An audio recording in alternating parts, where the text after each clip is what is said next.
இன்னைக்கு வீடியோவில் ரொம்ப ஒரு சிம்பிள் அண்ட் ஈஸியான ரெசிபி தான் பார்க்க போகிறோங்க. இந்த ரெசிபி செய்கிறதுக்கு 2 கப் அவல் எடுத்துருக்குறேங்க.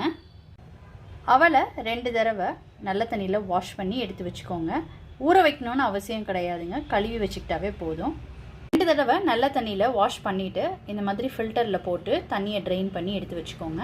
ஒரு கடாயில் எண்ணெய் விட்டுருக்குறேங்க. இந்த எண்ணெயில் ஃபஸ்ட்டு நிலக்கடலையை ஃப்ரை பண்ணி எடுத்துக்கலாங்க. இப்போ இந்த கடலையை எடுத்துடலாங்க. இப்போ எண்ணெயில் கடலைப்பருப்பு சேர்த்துக்கிறேங்க, உளுந்தம்பருப்பு சேர்த்துக்கிறேன், அடுத்து கடுகு,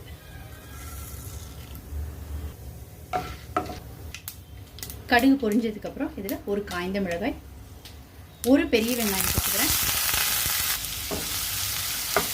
இது நல்லா வதக்கி வச்சுட்டு ஒரு கொத்து கருவேப்பிலை, பெருங்காயத்தூள் சேர்த்துக்கிறேன். அடுத்து இஞ்சி பூண்டு பேஸ்ட் சேர்த்துக்கிறேன்.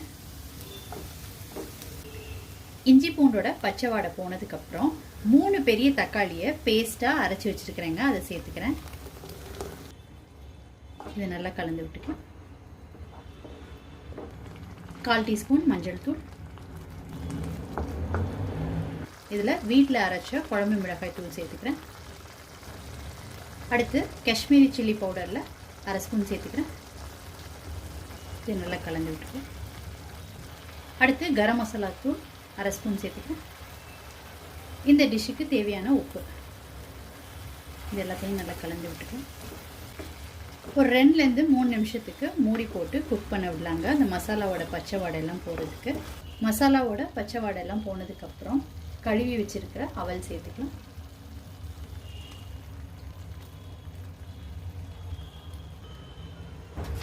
இதை இப்போ கலந்து விட்டுக்கலாம்.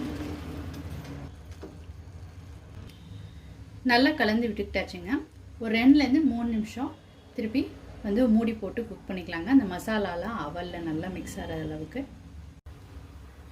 இப்போ ஃபைனலாக இதில் நிலக்கடலை வறுத்து வச்சுருந்ததை சேர்த்துக்கலாங்க, ஃப்ரெஷ்ஷான கொத்தமல்லி லீவ்ஸ் எல்லாத்தையும் ஒன்று சேர்த்து கலந்து விட்டுக்கலாம்.